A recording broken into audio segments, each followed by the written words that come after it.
KS Lakshmanarao peoples ఛానల్కి స్వాగతం. ఈరోజు జూన్ 5వ తేదీ ప్రపంచవ్యాప్తంగా పర్యావరణ దినోత్సవం జరుపుకోబోతూ ఉన్నారు.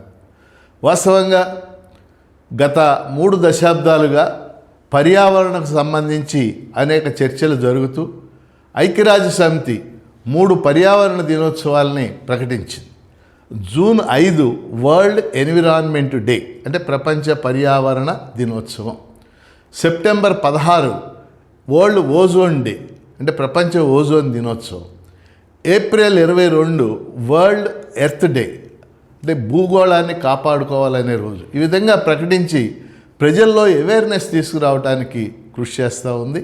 అందువల్ల మన ఛానల్ తరఫున ఈరోజు ప్రపంచ పర్యావరణ దినోత్సవం కాబట్టి ఈ పర్యావరణ దినోత్సవం యొక్క ప్రాముఖ్యత ఏమిటి, దానికి సంబంధించి చర్చించబడుతున్నటువంటి అంశాలు ఏమిటని వీటిని చర్చించడానికి మన స్టూడియోలో ఇవాళ కేవీఎస్ దుర్గాప్రసాద్, ఆయన బాటనీ ప్రొఫెసర్, హిందూ కాలేజీలో దాదాపు 30 ఏళ్లకు పైగా అధ్యాపకుడిగా పనిచేశారు, వైస్ ప్రిన్సిపాల్గా పనిచేశారు, బాటనీ హెడ్ ఆఫ్ ద డిపార్ట్మెంట్గా పనిచేశారు. ఇటీవలే ఆయన హిందూ కాలేజీ నుంచి పదవి విరమణ చేశారు. శ్రీ కేవీఎస్ దుర్గాప్రసాద్ గారు. నమస్కారం. దుర్గాప్రసాద్ గారు, ప్రపంచ పర్యావరణ దినోత్సవం ఈరోజు మనందరికీ తెలుసు. ప్రపంచవ్యాప్తంగా కూడా దీని మీద డిబేట్ జరుగుతుంది. అనేక రకాల కార్యక్రమాలు ప్రపంచవ్యాప్తంగా జరుగుతూ ఉన్నాయి. సో ప్రపంచ పర్యావరణ దినోత్సవం యొక్క ప్రాముఖ్యత ఏమిటి? అందరికీ కూడా ప్రపంచ పర్యావరణ దినోత్సవం వరల్డ్ ఎన్విరాన్మెంటల్ డే శుభాకాంక్షలు. కేఎస్ లక్ష్మణరావు ఛానల్ వీక్షిస్తున్నటువంటి వారికి, కేఎస్ లక్ష్మణరావు గారికి కూడా ఇదో మంచి విషయం. ఈ సందర్భంగా ఆర్ మిశ్రో అని ఒక బెనారస్ హిందూ యూనివర్సిటీ ప్రొఫెసర్ గారు తన యొక్క ఎన్విరాన్మెంట్ అనేటువంటి రిలేటెడ్గా రాస్తున్న పుస్తకంలో ప్రిఫేస్లో ఒక వాక్యం రాస్తాడు. What I dig out let it grow, let me not hit దై వైటల్స్ ఆర్ దే హర్ట్. ఇది ఒక గొప్ప సేయింగ్.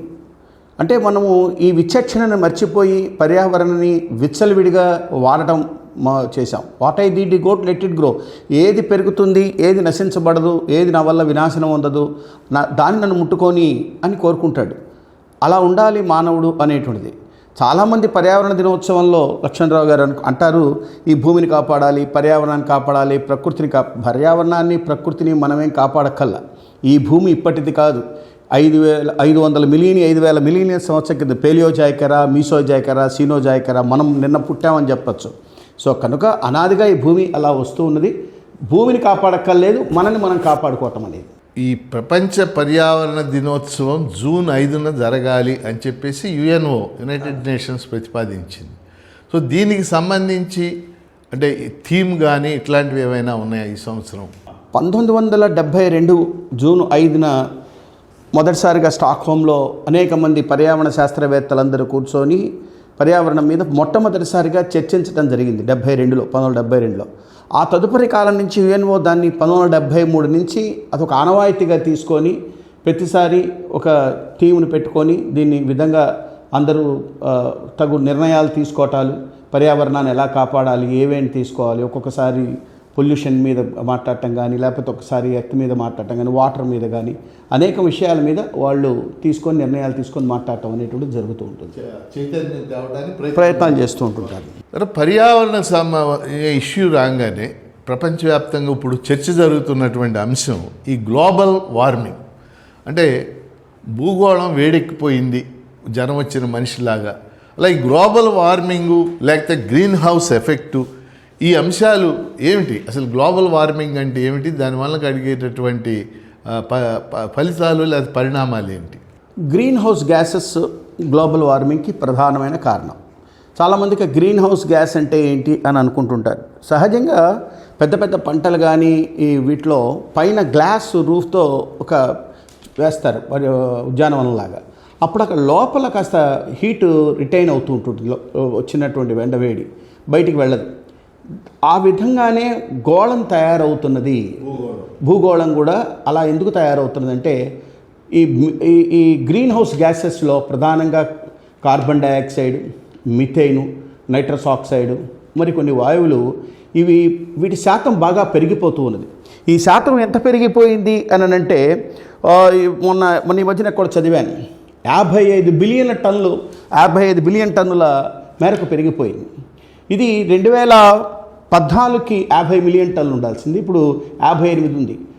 యుఎన్ఓ యొక్క పెద్దవాళ్ళ యొక్క నిర్ణయం ఏంటంటే 2030కి ఇది 30 బిలియన్ టన్నులకి తగ్గాల్సింది పోయి మరి అది పెరుగుతూ పోతూ ఉంది. ఈ పెరగటం అనేటువంటిది ఖచ్చితంగా వీటేంటికంటే హీట్ని రిటైన్ చేసేటువంటి తత్వం ఎక్కువ ఉంటుంది. సూర్యుడి నుంచి వచ్చేటువంటి కిరణాల్లో 50% మళ్ళీ reflected back in to the space, మళ్ళీ స్పేస్లోకి వెళ్ళిపోతాయి. అలా స్పేస్లోకి వెళ్లకుండా ఇక్కడే రిటైన్ అయితే టెంపరేచర్ పెరుగుతుంది. టెంపరేచర్ పెరిగితే ఏమవుతుందనేది మనందరికీ తెలుసు. పారిశ్రామిక విప్లవం ముందు గ్లోబల్ టెంపరేచర్ 13 డిగ్రీలు ఉండేది ఆన్ యావరేజ్, ఇవాళ 15 ఉంది. అంటే దాదాపు 2 డిగ్రీస్ సెంటిగ్రేడ్ పెరిగింది మన పారిశ్రామిక విప్లవం ఇప్పటికీ. బట్ ఈ సెంచరీ ఎండింగ్ ఇంకో 2 to 3 డిగ్రీ సెంటిగ్రేడ్ మళ్ళీ పెరగబోయే తత్వం ఉంది. ఇలా పెరుగుతుంటే పోతే మరి ఏమవుతుంది అందరికీ తెలుసు, పోలార్ క్యాప్స్ మెల్ట్ అవుతాయి, మరి అనేకమైనటువంటి అవాంఛనీయమైన సంఘటనలు జరుగుతూ ఉంటాయి. ఇది గ్రీన్ హౌస్ గ్యాసెస్ కానీ గ్లోబల్ వార్మింగ్ కానీ దాని యొక్క పర్యవసానం. అంటే దాని ఇంపాక్ట్ ఏంటి? దీని ఇంపాక్ట్ ఖచ్చితంగా ఒకటి, పోలార్ క్యాప్స్ మెల్ట్ అవుతాం, ఐస్బర్గ్స్ మెల్ట్ అవుతున్నాయి. పోలార్ క్యాప్స్ మెల్ట్ అయితే సముద్ర మట్టం పెరుగుతుంది. సముద్ర మట్టం ఎప్పుడైతే పెరుగుతుందో ఇప్పుడు మనం ఆల్రెడీ చూస్తున్నాం, అవాంఛనీయంగా అకాలంగా జరుగుతున్నటువంటి తుఫాన్లు కానీ వీటన్నిటికీ కూడా ఎలినోవా కానీ ఇవన్నీ లేటెస్ట్గా అందరం వింటున్నాం. ఇవన్నీ కూడా పెరుగుతూ ఉంటుంటాయి. గ్లోబల్ టెంపరేచర్ ఎప్పుడైతే పెరుగుతుందో జీవ వైవిధ్యం అనేటువంటిది నశించిపోతుంటుంది. మనందరికీ తెలిసిన విషయం ఏంటంటే ప్రపంచంలో 88 లక్షల జీవులు ఉన్నాయి. అంటే ఉన్నాయి, కనుగొనబడేవి మటుకు 20 లక్షలు. వీటిలో రోజుకి 24 నుండి 100 జీవులు అంతరించుకుపోతున్నాయి, సర్వనాశనం అయిపోతున్నాయి. జీవులు అంటే ఒక జీవి చచ్చిపోవటం కాదు, ఆ స్పీసీస్ ఎక్స్టింక్ట్ అయిపోతుంది. అంటే మనం ఇప్పుడు ఇవాళ మాట్లాడుకొని ఈ గంట సేపు మీతో గడిపితే లక్ష్మణరావు గారు, ఒక జీవి ఈ గోళం మించి అంతరించుకుపోతుంది. ఇవన్నీ కూడా ఈ పర్యావరణంలో వచ్చేటువంటి మార్పుల వలనే. సో కనుక దీన్ని అరికట్టేందుకు మనం తీసుకోవాల్సిన జాగ్రత్తలు ఏంటనేది ఈనాడు కూర్చొని చర్చిస్తడం అనేది జరుగుతుంది. తర్వాత ఇంకో ముఖ్యంగా చర్చ జరుగుతున్న అంశం ప్రపంచవ్యాప్తంగా ఈ ఓజోన్ లేయర్ క్షీణించటం. సో ఓజోన్ పొర క్షీణించటం వల్ల చాలా పెద్ద నష్టాలు జరుగుతున్నాయి. దీన్ని కాపాడుకోవాల్సినటువంటి అవసరం ఉంది. ఓజోన్ లేయర్కి హోల్ పడింది, ఇలాంటి చర్చ అంతా కూడా జరుగుతుంది. సో ఓజోన్ పొర క్షీణించటం, దాని కారణాలు ఏమిటి, దాన్ని ఏ విధంగా మనం కాపాడుకోవాలి? లక్ష్మణరావు గారు, ఈ పర్యావరణం పరంగా మానవుడు సాధించిన విజయాల్లో ఏదైనా ఉందనంటే ఈ మధ్యకాలంలో ఓజోన్ పొరని, డిప్లీషన్ ఆఫ్ ఓజోన్ పొరని ఆపటం అనేటువంటిది మనం ఖచ్చితంగా చెప్పుకోవాలి. మాంట్రియల్ ప్రోటోకాలు 1987లో జరిగిన ప్రోటోకాల్లో దాదాపు 200 దేశాలు పాల్గొని ఒక సంఘటితంగా ఆ క్లోరోఫ్లోరో కార్బన్ CFC అని అంటుంటారు మన ఏసీల్లో కానీ వాటిల్లో కానీ వచ్చేటువంటిది. దానివల్లనే ఏమవుతుందనంటే వాతావరణంలో మనందరికీ తెలుసు, ఇక్కడి నుంచి 15 నుంచి 20 కిలోమీటర్ల పైన స్ట్రాటోస్ఫియర్లో ఓజోన్ లేయర్ ఒక 50 కిలోమీటర్ల మందంతో ఉంటుంది. అది అక్కడ ఈ క్లోరిన్ ఓజోన్ అంటే O3 దాన్ని స్ప్లిట్ చేసి ఓజోన్ ఇక్కడ ఉంటే ట్రోపోస్ఫియర్, దీన్ని ట్రోపోస్ఫియర్ అంటారు. ఇక్కడ ఉంటే ప్రమాదకరం, అక్కడ ఉంటే హానికరం కాదు, ఉపయోగకరం. అక్కడ మనకు ఛత్రం పట్టినట్టుగా గొడుగు పెట్టినట్టుగా చక్కగా ఉంది. అది డిప్లీట్ అవడం అనేది జరిగింది. 1980లో అంటార్కిటికా మీద ఒక కాంటినెంట్ పట్టేంత హోల్ చూశారు మొదటిసారిగా. అప్పుడు అందరూ కూడా మేల్కొన్నారు. అంటే ఓజోన్ పొర పోతే ఏమవుతుందంటే సూర్యుడి నుంచి అత్యంత ప్రమాదకరమైన ultraviolet race, infrared race, cosmic race, gamma race, చాలా ప్రమాదకరమైన వేవ్స్ వస్తుంటుంటాయి. ఈ ఓజోన్ పొర వాటిని ఆపుతున్నది. ఎప్పుడైతే ఓజోన్ పొర క్షీణిస్తుందో ఆ రేస్ వస్తుంటాయి.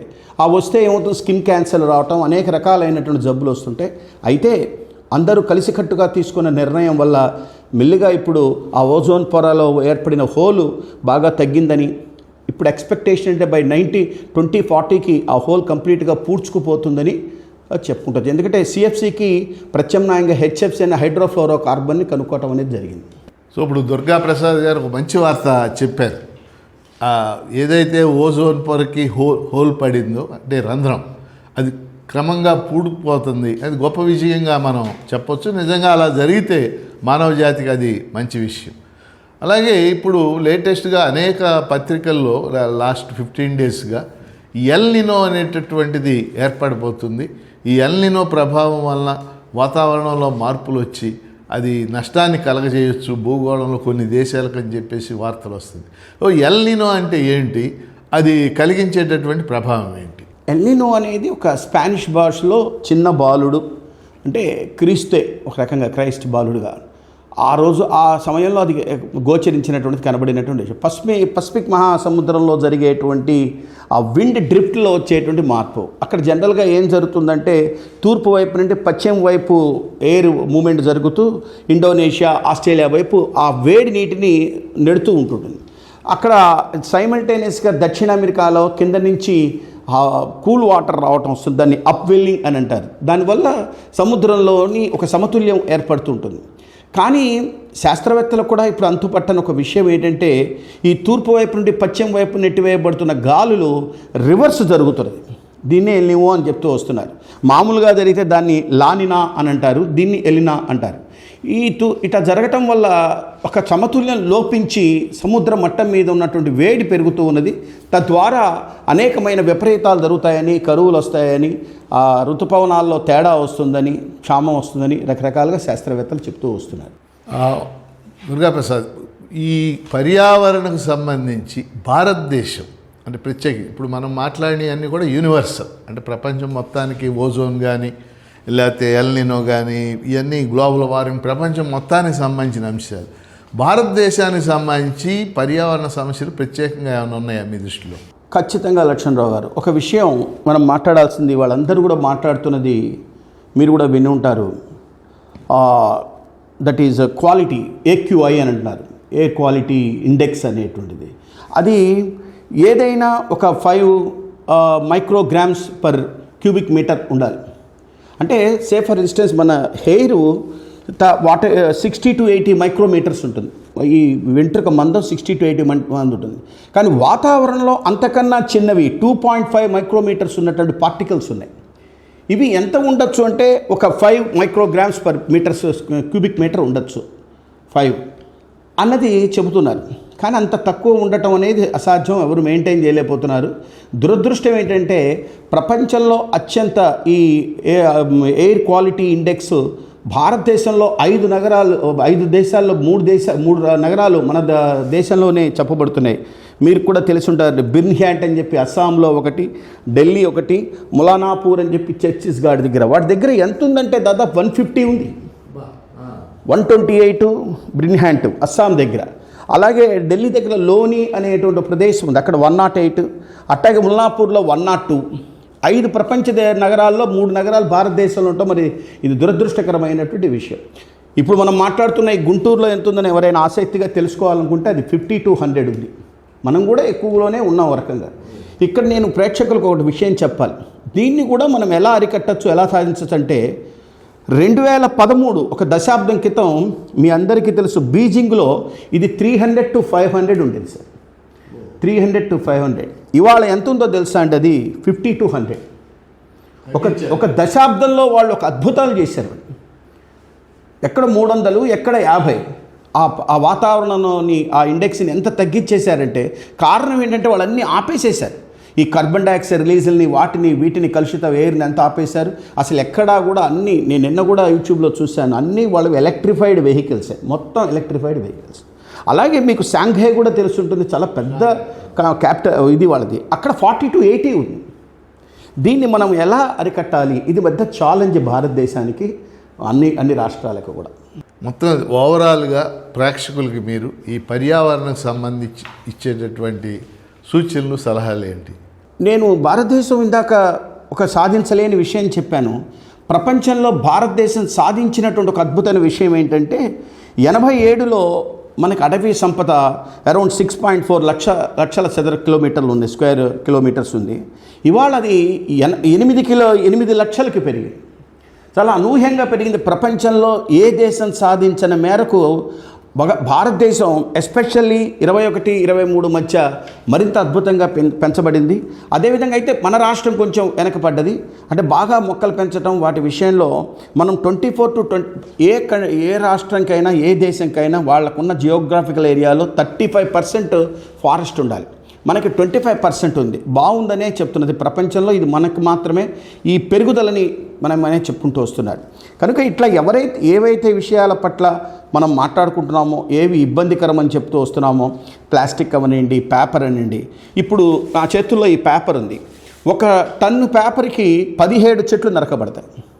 ఒక టన్ను పేపర్ కావాలి అని అంటే 17 చెట్లు దాదాపుగా 400 మిలియన్ల టన్నుల పేపర్లు నరకబడుతున్నాయి, టన్నుల ప్రపంచంలో కావాల్సి వస్తుంది. అంటే ఎన్ని చెట్లు? దాదాపు 680 కోట్ల చెట్లు నరకబడుతున్నాయి ప్రపంచవ్యాప్తంగా.